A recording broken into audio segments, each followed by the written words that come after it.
Namaskar, greetings to all. Welcome to the India Toy Fair 2021, a mega toy show on virtual platform, the first ever digitally accessible exhibition and platform to explore and buy a variety of toys from over 1,000 exhibitors across 30 states and union territories of India. The mega event is being organized in response to Prime Minister Modi's clarion call to turn India into a global toy hub. The Indian the toy manufacturing industry, in fact, has been struggling to survive because of numerous factors, some of them being lack of innovation in terms of design, the invasion of imported mass manufactured toys, etc., etc. So it's a big Make in India push for domestic manufacturers who couldn't have been more thrilled and excited with the vision of the PM. So in this webinar, we will learn from the experiences and the success stories of the toy manufacturers that we have invited here for this panel. So once again, on behalf of Ministry of Textiles, Government of India, I welcome all the viewers and participants. And it's a great honor for us and a great privilege for us to have with us Secretary Textiles, Ministry of Textiles, Government of India, Shri UP Singh. He's here with us. Welcome, sir. Thank you for sparing your time for our webinar. It's great to have you here. And we would also like to welcome our panel that consists of manufacturers related to this craft. We have Srimati Swapna Wagh, co-founder of Desi Toys and Games Private Limited. Hello, Swapna. We also have with us Shri Karthik Vaidyanathan, founder of Varnam Crafts. Hi. And Shri Vasant Selvan, founder director of Ariro Private Limited. Thank you. So we'd like to welcome you all, and it'll be a great learning experience for all our participants, our viewers, to learn from your success stories. You've been in the business for a while now. So let's start with Swapna Wagh. Swapna, can we have your presentation? Sure. Can I have the sharing access?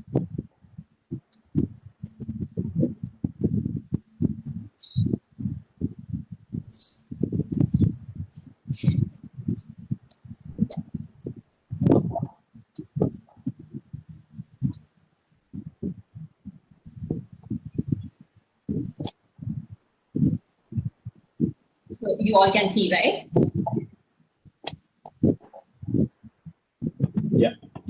Yeah, it's visible. Great. Thank you for having me here. It's a pleasure indeed to be a part of this discussion.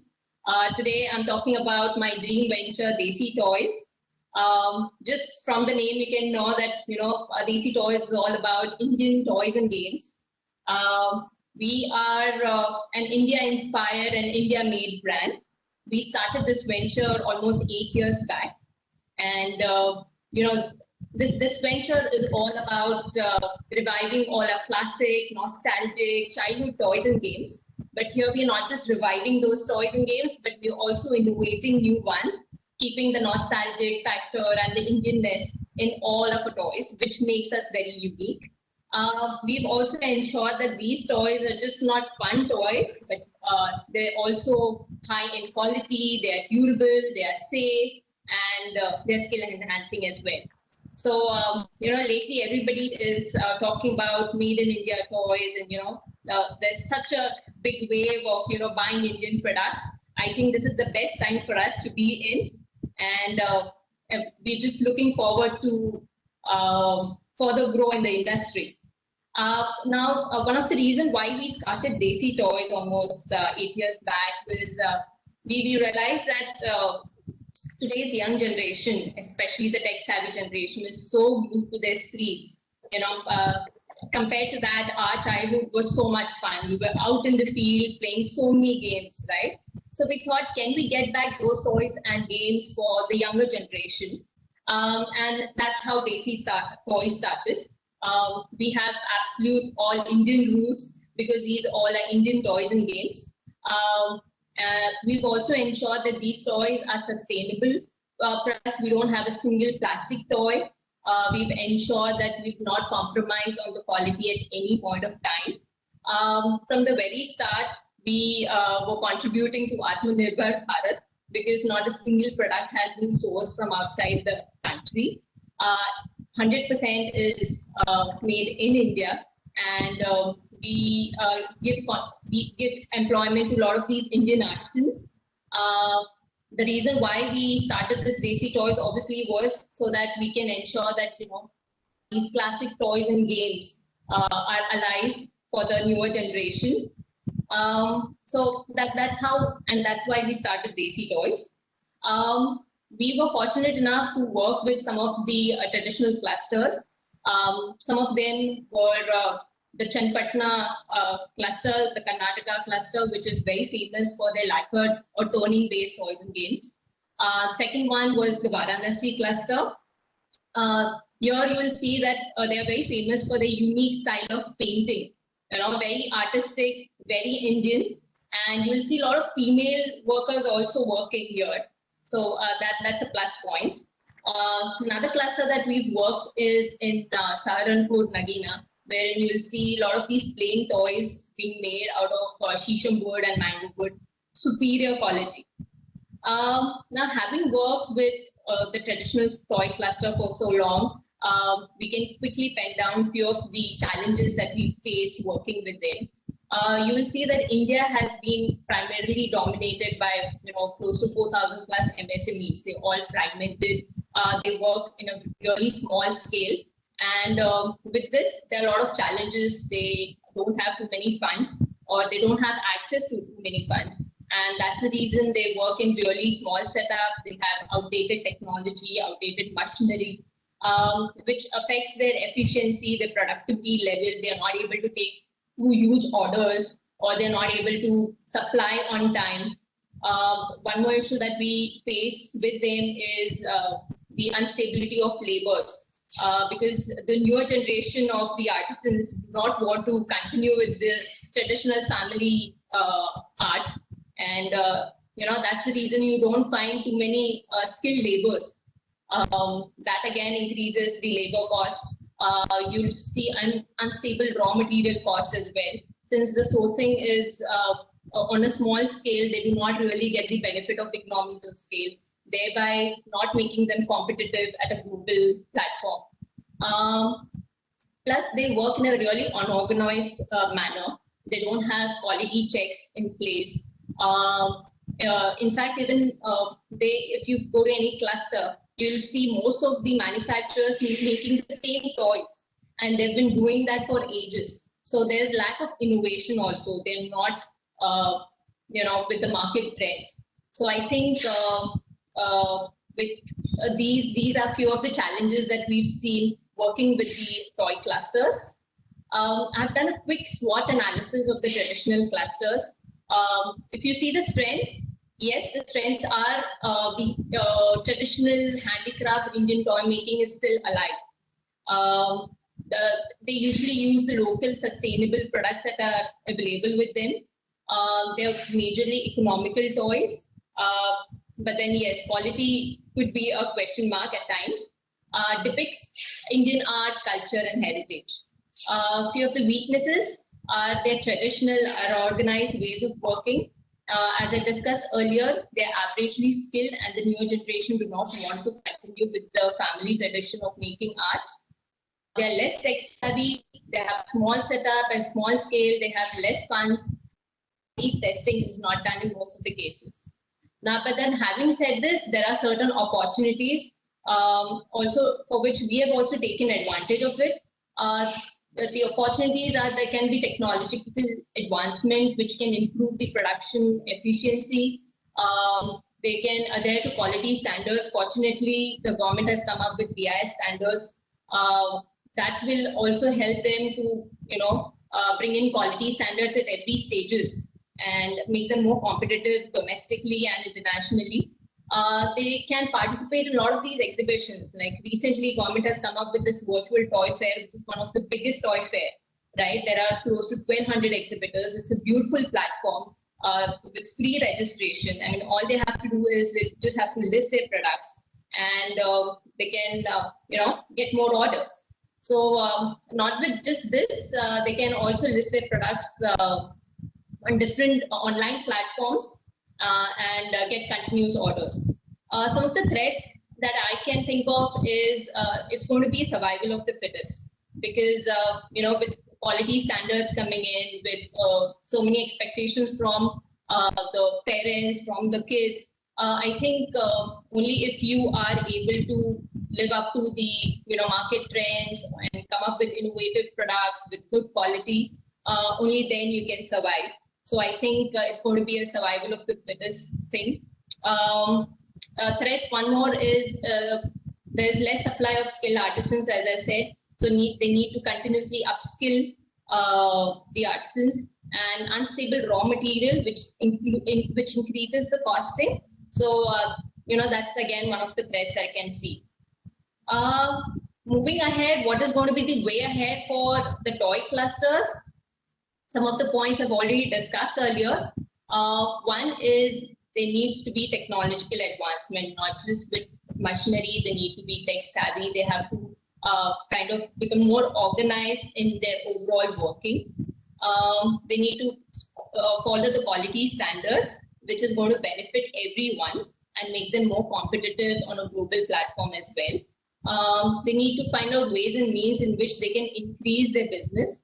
And the best and the easiest way, which doesn't cost much, is they need to list their products online on different platforms and exhibit their products in different ways. They need to start looking at their products as a brand. They can build a brand, they can look at packaging, which is one of the critical points, and they can start selling.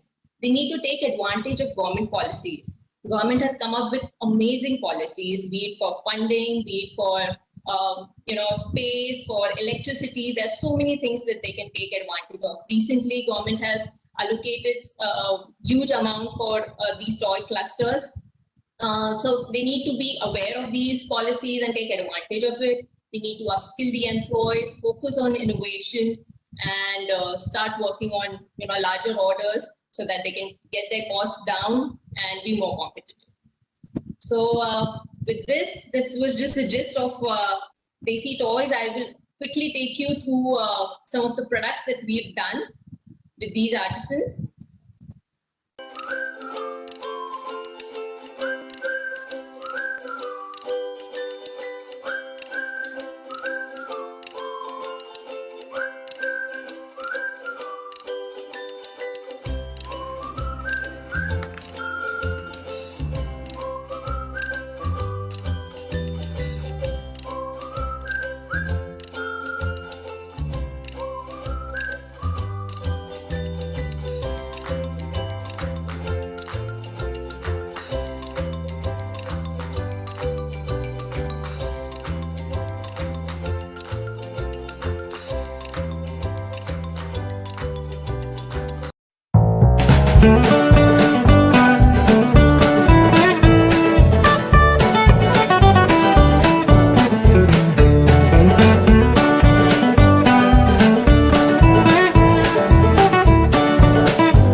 Okay, so these were some of the Indian toys made by the Indian artisans, beautifully handcrafted. I feel they had immense amount of talent, and we would continue to bring in more products and make India proud.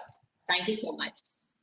Thank you so much, Sapna. You've been really doing so well. It was a very comprehensive presentation by you. It was short but very comprehensive, and you highlighted the challenges faced by you and the strengths and weaknesses and opportunities and threats that the toy industry faces, And when you talk about traditional toys, So what are the different kind of toys that you are making especially? When we say traditional toys, does it mean only the handcrafted toys? Majorly handcrafted ones is what we have, but we're trying to get in, as I said, we're trying to get in technology also. We're trying to ensure that, we can have a blend of handcrafting toys as well as modern machinery toys. So we have amazing, classic toys, right from a lagori to spinning tops, which we call lattu, to a gulail, to a gilli danda. We have amazing board games. We have mythological based board games also, because we wanted to pass on the Indian culture and values through board games. So we have the Dashautar Sapsidi, we have Pachisi, Mahabharat Pachisi, and the Ramayana Chaukabara. So you will see amazing collection, all your childhood toys and games in Desi Toys. Even in these Desi toys, there's a lot of scope for, out of the box and creative, logical, thinking where can also be incorporated. So what are you doing in that direction? So what we're doing is Desi Toys is India inspired. So all the innovative products also that we are bringing in, we are trying to have an Indian touch to it. So it could be some Indian art to it, or any kind of design or anything that sort.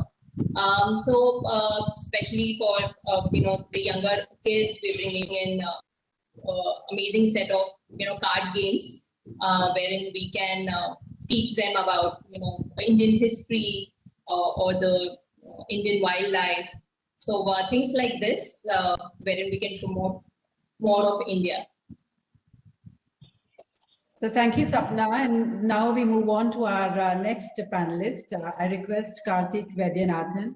He's the founder of Varnam Crafts to please share his experience with us. He's been very successfully manufacturing, producing the traditional Indian toys. Karthik? Yeah, thanks, Mridu. And thank you so much to EPCH for this opportunity. If you may please share the presentation, I'll take you guys through it.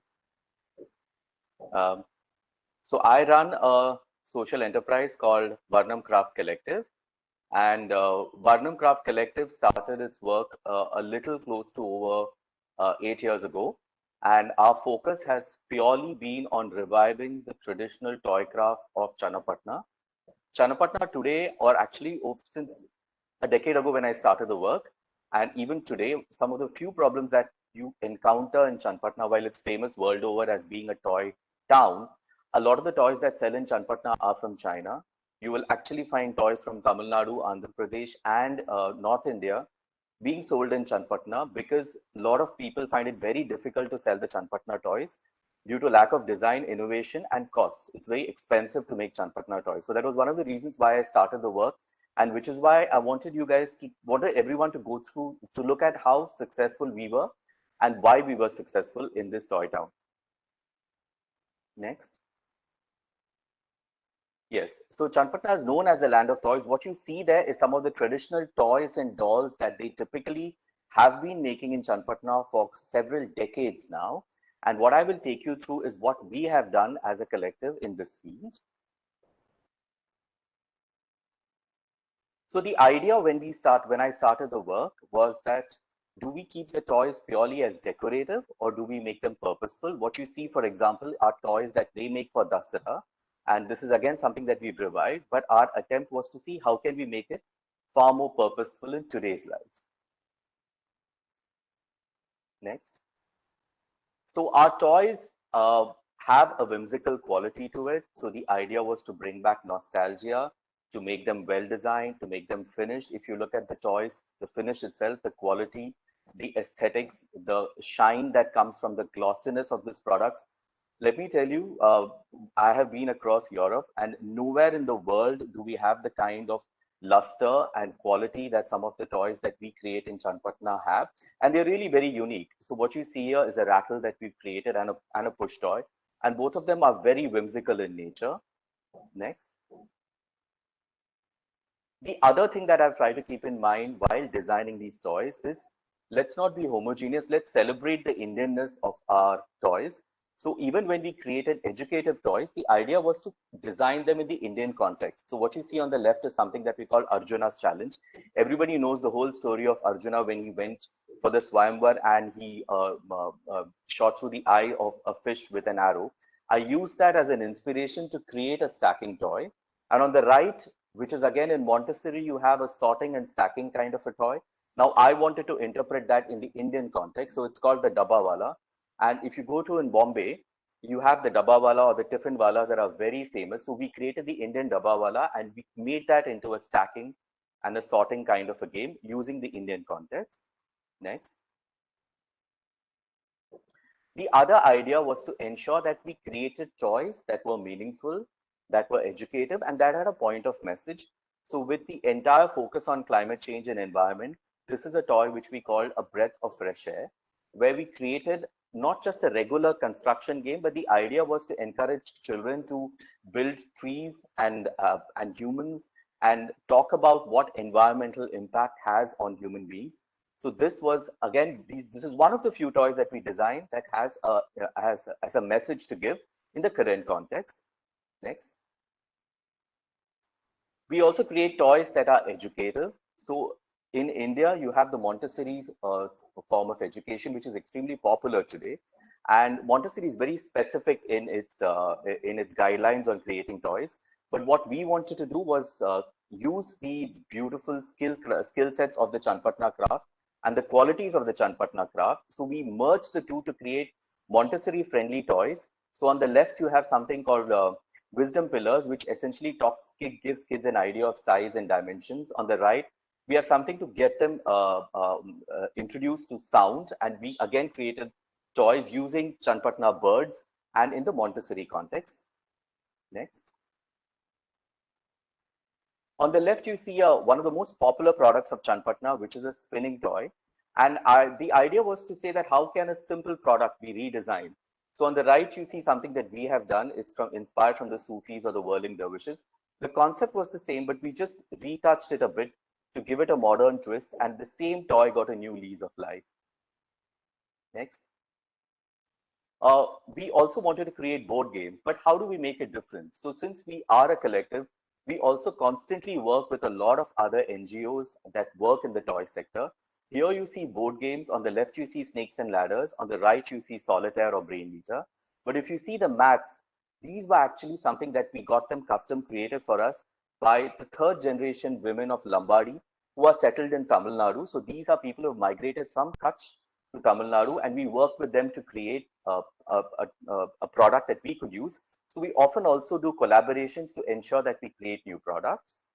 Next. Well, the idea has always been at Varnam is to break the mold to every toy that we create. We don't typically resell. We have a story, we redesign, and the idea was to create something that has a story and it's unique. Next. Well, one of our award-winning products, which we got from the CII, was that we took inspiration from toys and we created a series of products that were functional. So we used the piggy bank to create a set of home and functional toys, whether it was a coasters or salt and pepper. The whole idea was to say that how do I use the traditional skill sets and move beyond Chanpatna toys to create products that are functional and utilitarian. Next. And of course, we've got several awards for our packaging. So what's important for people to know is often Indian crafts, when presented, they don't have an aspirational value. They're not presented well. So our focus has always been on good packaging. And that's something that's always worked for Varnam, wherein people want to buy our products because it feels nice to gift something that's Indian, but also well presented. And these are just some of the few awards that we've got. I mean, the idea at Varnam has always been that in order to keep a craft sustainable, the focus has to be on good design. And I feel good design keeps our crafts livelihood sustainable. So thankfully, over the past few years, we've been recognized by different organizations and by different people working in the design industry for our innovation. And these are just some of the awards that we've won at Varnam. And on a final note, one of the things that I would like to say is Chanpatna as a toy cluster is predominantly dominated by men. And one of our efforts has been to ensure that we also train women in this craft. And we are one of the few clusters that have an entire unit of women that work on our products. And they are very instrumental in the success story of Varnam. Thank you. That's all. Thank you so much. Thank you so much, Mr. Vaidyanathan. This was about, manufacturing, how you produce, how you visualize, how you make the concept of these toys. But what about the marketing? What are the marketing solutions for promoting traditional toys? So, Ritu, what you need to understand is traditionally crafts in India sell through craft fairs and exhibitions, and that's a huge point of income generation for artisans. And most of the artisans, over a period of 8 months, starting from July till February, go from one exhibition to another to sell their products. At Varnam, we were very clear that we had to go beyond the conventional model. In fact, that's one of the reasons why we were recently also awarded the best sustainable model by ICA, which works in the field of craft. What we do is we believe in retail. So we have stores that are exclusively dedicated to promoting the toy craft of Chanpatna. In fact, in Bangalore, we are the only store that's local. The other part being that we have a very firm online presence. So even during the pandemic, none of our artisans left our cluster. They were fully employed. And we quickly moved to an online model. And the third is also social media. And I think in social media, what's important to know is people need to know your story. You have to be transparent. You have to be honest. And I think that's what worked with us. People knew that we were doing our work honestly and diligently. And we were very active on social media. And I think slowly craft organizations need to move to this in order to sustain and market their products. It's wonderful to know that, even during pandemic, you people were, full on engaging in the manufacturing and also selling. The purpose of toy is that the child should play and learn at the same time. And I think having looked at your toys, your audiovisual which you showed, they indeed look very unique and, as you rightly put it, whimsical, and adding the Indian element to the toys makes it so unique. All these toys look decorative and educative and purposeful and, sustainable all at the same time. So wonderful. Thank you. Another thing which I wanted to ask you was, how do you maintain the quality standards, the safety and the quality standards? So that's a very good question, Ritu. So what happens is when people buy from artisans, often you get away with saying that it's handmade, so it will be imperfect. And customers can also be very forgiving when they buy directly from an artisan. But when you have a brand like ours that works in this field, we are accountable for good quality. What people don't understand is that it's extremely expensive to test the colors. We do over 100 tests for heavy metals and colors, and every time that we test it, it runs into a few lakhs. Now, an artisan will not be able to afford that, so they often don't do it. But we do that on a yearly basis because we have to adhere to global standards. And one of the reasons why people keep coming back to us is they have realized that our toys are not only sustainable, but they are well made. So as a brand, we are always very focused. There's a stringent quality check. That being said, doesn't mean that we reject the products that are badly made, or not badly made, but are imperfect to the extent that a customer may not want to buy. But what we do then is we discount those products with those imperfections so that the artisan still doesn't lose the income, but the customer has the choice to buy it at a lower cost. But quality and aesthetics has always been at the forefront of Varnam, and that's the reason why we are extremely popular in the Chanapatna toy cluster today. So thank you for sharing your experience, your success with us. And now I move on to our next panelist. We have Sri Vasant Tamil Selvan. He's the founder director of Ariro Private Limited. So, Mr. Selvan, please share your experience with us. Yeah, thank you so much for inviting us. And we've always been an admirer of Karthik Varnam and Swapna's Desi Toys. Good that we got to know each other personally. So I'll start sharing the presentation.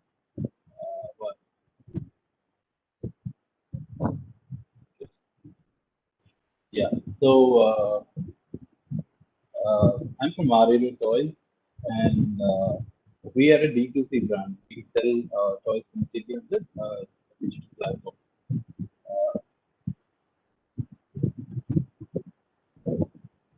So it's a team of Montessori, Montessori teachers who designed these toys, and we address to a specific age group of 0 to 3 years.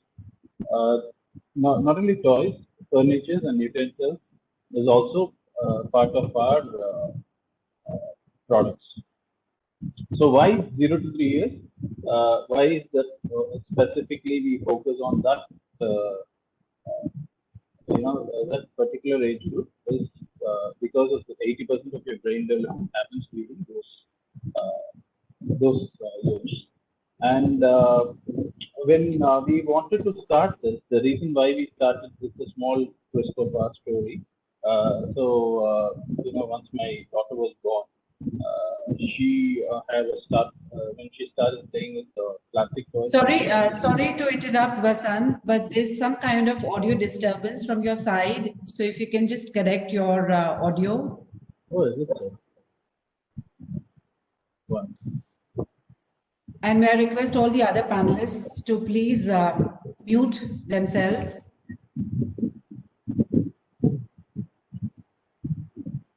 Yes, Vasant, you may Is it okay now? Is it okay? Yes. Can you hear me now? Yes. Okay. Yeah.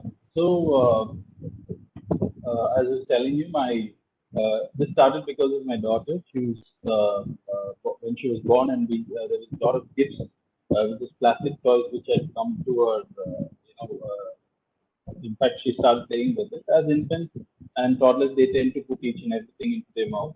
And one of the reasons she developed atopic dermatitis, this is an allergic condition which spreads across the body. So what we had, me and my wife is a Montessori teacher. We hired a carpenter, and we started making our own toys for my daughter.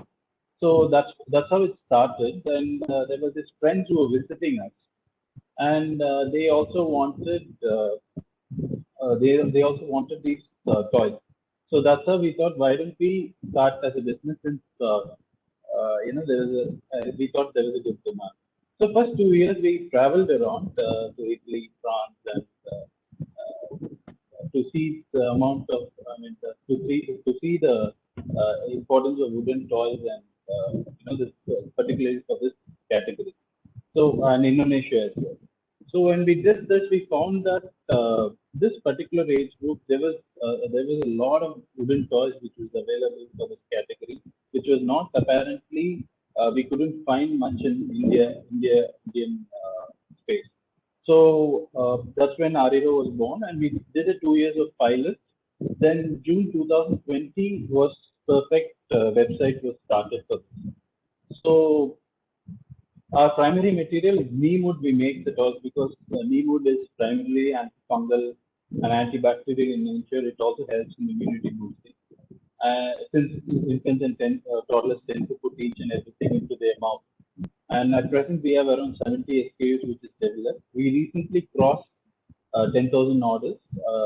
We sell through our own website and also our partners' website. There are around 25 other portals toys are being sold. Initially, when we started, it was 80% of the sales which happened was through the partners' website, and 20% was through our own portal. Now, the post-COVID, it is the other way around, and in fact, COVID has helped us to grow 5x from what we used to do during a pilot run. And this helped us from a 2-people team. Now we are a 22-people team. That's how we grown. How do we work? How do we make these toys? More than 80% of the toys is made with the help of rural artisans from Karnataka, from Andhra, and deeper Tamil Nadu as well. So we have these Montessori teachers who come up with these designs, and we go to these places and have our production managers train them. What is the kind of output we expect, and during a pilot run, sometimes the toys are done, even the toys are made 12 times, still we get that output. Once it is done, then that's cut-paste copy. That's how we develop these toys. And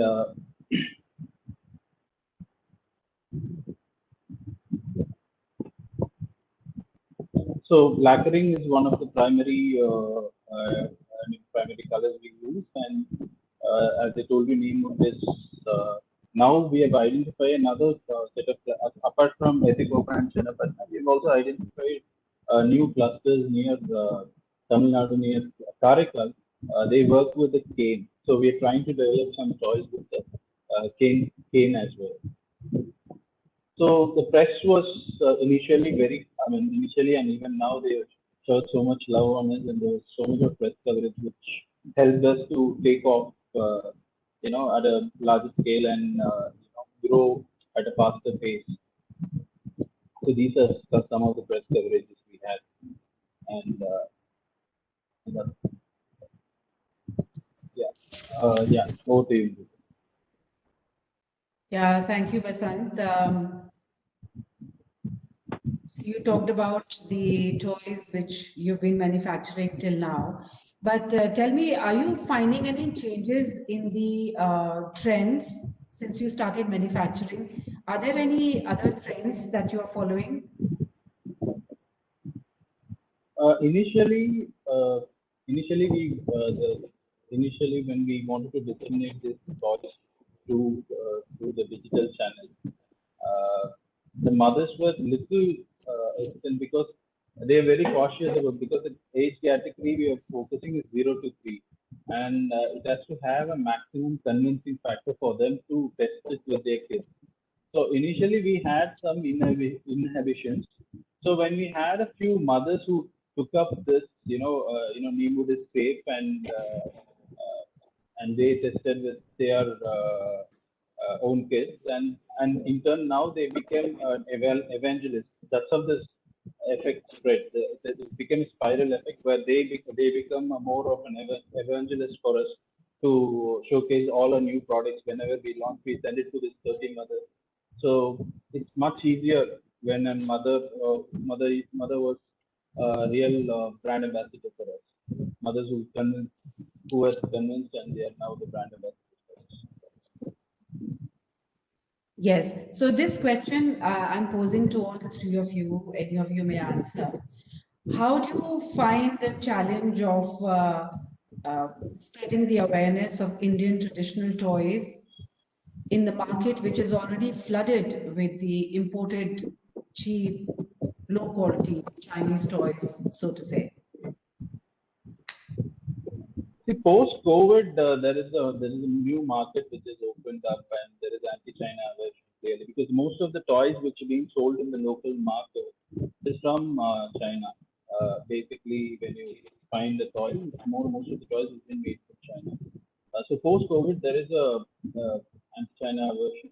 Aversion has helped us to, place our toys in much better position, and there is a complete shift in the consumer mindset as well. Yeah. Just to add to what Watson said, like post-COVID, especially after our Honorable Prime Minister Modi spoke about the importance of Indian toys. We've suddenly seen the toy industry becoming very, very popular and very, very known. We've seen a customer mind shift also. This is the feedback that we've received from the retail front as well, that customers are now asking, whether the toy is made in India or at China. So I think, going ahead, we have some exciting times, and, it's great to be in this industry and be an Indian toy manufacturer. Karthik, your views, please. So for us, I think we've never really had a huge issue in terms of promoting it, because it was baby steps for us. So people had started recognizing our work, and because the designs were interesting and innovative, the kind of people who came to us were not the people who bought the traditional Chanpatna toys, but people who wanted something different and well made.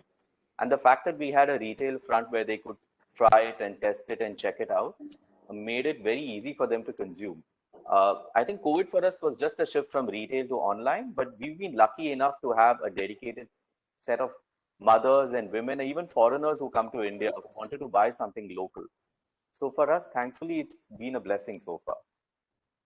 And such kind of toys are not only meant for the Indian children.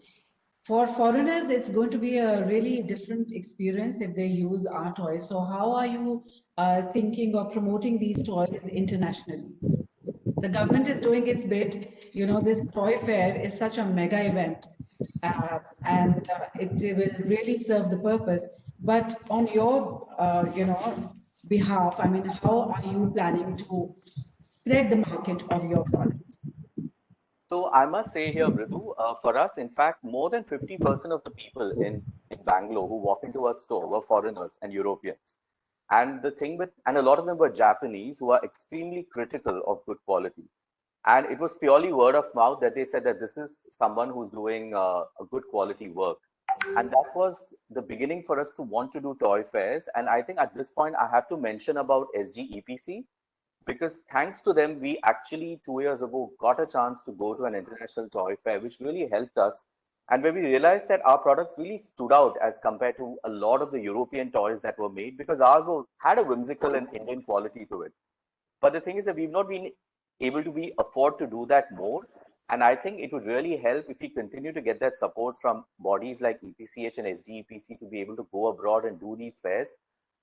Then that would really help us on a sustainable basis. I mean, we would be getting that support. We just need it every year, to be able to do that. Yeah. So representing government here is Secretary Textiles, Ministry of Textiles, Shri UP Singh. As I said, he took out his precious time for all of us. Sir, could you please brief on the government's initiatives and first of all on the presentations that we saw today? Thank you very much, and a very good afternoon to all the viewers who are joining us from all over, not only all over from India, but from abroad as well. I feel it my privilege to be here, and especially not only 3 excellent presentations, but their journey. The journey itself has been fascinating. How someone even from a home starts and grows, and the desi toys and all. It has been a learning experience for me, because I'm just a kind of a month old in this ministry. So it has been a learning experience as well. Of course, as far as toys are concerned, we all know that toys are as old as civilization actually. They have been our heritage since civilization began. In fact, the other day, Secretary School Education made a presentation where she showed some toys of Harappan age actually, where one could see a terracotta ox carts with a movable parts, and then a whistle shaped like a bird, or a monkey which could slide down a string. So this all shows that we had a very glorious tradition as far as the toys were concerned. Mention was just made how everybody knows about the Mahabharata and the Chaucer which was played in Mahabharata, and how Chaduranga is basically a predecessor or precursor of chess today. So, and secondly, I don't know wherever one is a rich or poor, where one is born in a village, one is born in a city. I think a toy has been an integral part of everybody's childhood actually. I was brought up in a very, very remote village of Bihar actually. Frankly speaking, we were not in a position to buy toys actually, even if the toys are sold. So we used to make our own toys kind of, and maybe some, let's say a potters and some others used to make some toys for us actually. I remember right from you talked about the lattu, the spinning top actually. So that was something which was available to us maybe, and we used to really have a competition around how long one can kind of spin that top actually. Similarly, whether it was a paper whistle, whether it was a matchbox telephone, how we used to kind of, those were not the days when, in fact, I had the first tryst with a telephone when I kind of got into service actually. So prior to that, maybe the one telephone was the matchbox telephone actually. In my village, there used to be a lot of mango trees, and I still remember that we used to make our own gulail or catapults, basically to aim at some of those ripe mangoes actually. The paper boat, of course, much later, I think, of course, Jagjit Singh made it more popular by singing Kagaj ki kasti wo baris ka pani. but we had that Kagaz Ki Kasti long back. We used to also make a paper aeroplane kind of. I remember it was not only in the childhood. When I came to IIT, I came to IIT Kanpur to study engineering, and those days we used to have basically a we used to basically punch on a card, and those card we used to basically make into an aeroplane and do some kind of a competition that how far we throw it or how long it can stay in the air actually. So in my the only entertainment we used to have in our village those days used to be village fair actually, what we used to call mela. I don't know how many of you have read the story of Premchand's A Story of Idgah. The way Hamid was kind of was looking forward to go to mela, and those the children looking for some kind of a toys. Of course he did not buy toys, he bought chimta for his grandmother, but the others bought toys actually. So we also used to get maybe something like 25 paisa, so I'll get 25 paisa for a mela, and I will try to buy whatever is available, चाहे वो एक whistle होती थी जो बजता था, और एक झुनझुना, whatever I don't know, because it used to make a lot of sound actually, which we use today also for a children kind of so या तो झुनझुना and maybe डुगडुगी kind of thing, so maybe whatever available we used to buy actually. जब हमारे यहाँ festival होता था, जैसे दीपावली होती थी, तो दीपावली के पहले we used to make a घरौदा in those villages, you know, a small house we used to make our own, और उसमें सजाने की सारी चीजें जो होती थी वो पॉटर से आती थी, हमारे यहाँ उसको बोलते कुम्हार की जो वाइफ होती थी वो हमारे घर के लेके आती थी, एंड वी यूज टू, उसमें सब कुछ होता था, उसमें कुछ घड़ा बनाना होता था मिट्टी का, मिट्टी मतलब must be a terracotta what we call, but उस समय मिट्टी के घड़े, कमंडल, तराजू, वो चक्की जिसमें जाता है, जिसमें वो पीसा जाता है, this all use to come actually. And Deepawali में तो हम कहते ही थे, हमने किताबों में पढ़ा था कि मैं तो लूंगा खिल खिलौने तुम भी लेना भाई, नाचो गाओ खुशी मनाओ आज दिवाली आई. So used to be such an important part of all the festivals, even Janmashtami, the dolls kind of used to play such an important part actually. So we have, as rightly you people have pointed out, we had a very glorious tradition of toy making in India actually. But with that, it's a matter of concern. Frankly speaking, I didn't know about toy industry much till I joined a month back this ministry. And then only I came to know that world over toy market is something like 100 billion US dollar. And our share in that is just 1.5 billion US dollar actually. But then maybe we are starting at a lower end of this thing, but I think we have a lot of scope. As someone has just pointed out that we import perhaps something like 85% of our toys actually, and those toys have issues. Those issues, as you rightly said, the issues of safety, the issue of sustainability, the issue of eco-friendliness. So all those issues are there actually. So in my opinion, this is, and maybe a COVID has also presented an opportunity. So this is a very exciting time in my opinion to be in the toy industry actually. And as most of you have stated, when Honorable Prime Minister Narendra Modi ji spoke in his Man Ki Baat in toys, and you know, I jokingly always say that this is a country where a PM, CM and DM, they are very important in their respective areas actually. So if Honorable Prime Minister talks of something, I was dealing for last 4 years or so about the water actually, and once in Man Ki Baat, when the Prime Minister talked about water conservation and making Jal Andolan and Jan Andolan, then I found the kind of ek lahar si aa gayi actually. So when Prime Minister talked about, in fact, this toy fair which we are having today basically began after the Honorable Prime Minister talked about importance of Man Ki Baat. And today, of course, this toy fair which is right now on actually, where it has been mentioned that we have already more than 1,200 exhibitors.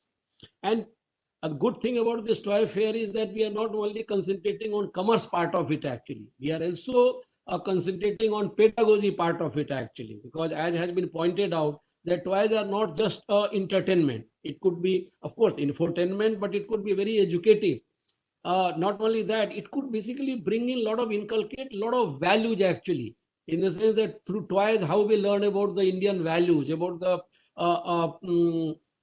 traditions, values, culture, everything can be taught to the children right from the beginning through the toys actually. So toys has not only a commercial aspect of it, pedagogy aspect of it, and the design also we are discussing, because very rightly all three of you in your presentation have said that how you have innovated actually, and how you have basically kind of gone to redesign, because blending our tradition with the demands of modern time is certainly a challenge for the toy makers, and people like you are doing a great job. And even in our pedagogy part, our new education policy lays a lot of stress on basically a joyful learning or use of toys for the learning actually. Now, the few things I would like to say what in the recent time government has started actually. One, of course, is you say the Prime Minister has brought into a real focus as far as the toys is concerned actually. And this the first ever kind of a India Toy Fair, which of course we are doing right now on a virtual platform. That this itself, in my opinion, is a great beginning actually, and it should give a lot of fillip to this industry. But toys have also been identified as one of the 24 key sectors under Atmanirbhar Bharat actually. And the DPIIT has drafted a national action plan for toys. And very recently we have held a toy-cathon or hackathon for on the toys actually, from where wonderful ideas have come actually, and all cross sections, even students who are in the schools, the colleges, they all have participated in it actually. And we would continue this because, as you know, we have a scheme. This is a part of the handicrafts actually, and we have our DC Handicrafts who looks after all kinds of handicrafts, which will include toys also. We are also working with all 13 toy clusters. But we are if there is any need to tweak something, our policies or our schemes and programs to basically little focus more on toys, we are ready to do that, whether it's a capacity building as someone has pointed out, or whether it's a design and innovation, or whether it's a upgradation of machinery. Marketing is very important because, as of course, we have been holding and we have been assisting people from the crafts fair, but we could have maybe a not only a exclusive toy fairs, not of maybe a this mega size, but maybe in the state level in physical form at a maybe a smaller scale.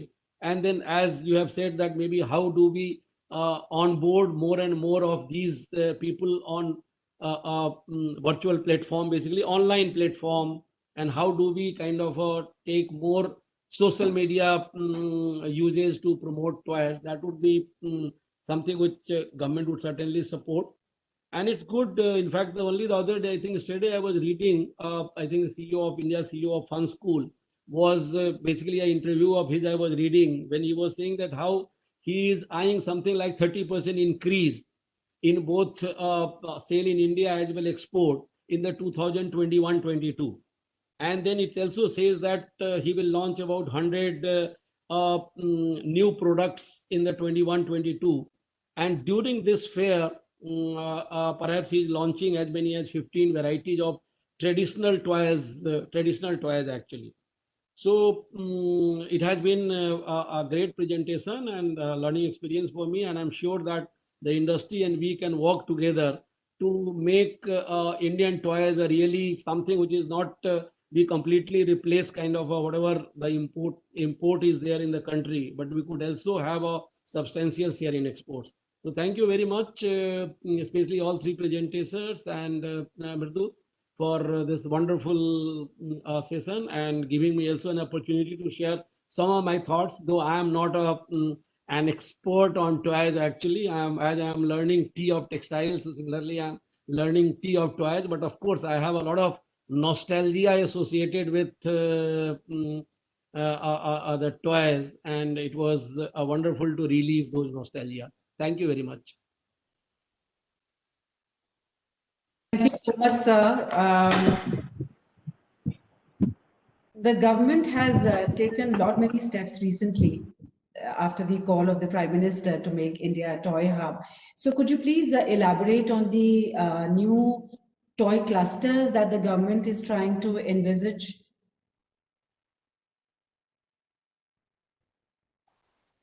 See, basically right now, this is one of the event which we are doing actually. This is more of a promotional event, but actual a lot of other things which, as I told you, there is a national action plan for toys. and this has been drafted by DPIIT, because this is something, a sector which is not only for, in fact, even this fair, we have at least 8 ministries involved with us actually. We have Ministry of Textiles, we have Ministry of, we have Department of DPIIT, we had MSME, we have Electronics and IT, we have Information and Broadcasting, we have HRD. So we all have our own bit actually, but not only the government departments. There are a number of organizations who are also associated with it. Some 7 organizations are involved right now in holding these fairs actually. So, and we are talking generally of certain clusters which are very well-known clusters actually. Maybe, as I told you, about 13 clusters. But then I find that there are many others actually. Yesterday I was talking to a Minister of State from Odisha, and he was talking of some toy making somewhere in Odisha, in Bhadrak or somewhere, which I am not aware of. So perhaps we could scout such things also. Maybe this is the advantage today of having a virtual platform or having an online thing, and we could perhaps expand these. One is to consolidate the clusters which is already there, and the other is we find out even the new clusters and the new traditions, because we have identified certain crafts. I'm not sure whether those crafts also include toys, which are kind of getting extinct actually. So it is not just a commerce, it's also a part of our effort to kind of preserve our heritage.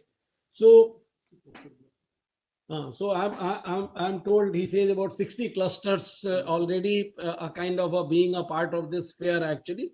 So as I told you already, I have in fact said that if required, we could have a separate, within the overall framework of assisting the crafts in general, we could have one a scheme which is basically specifically targeted at toys.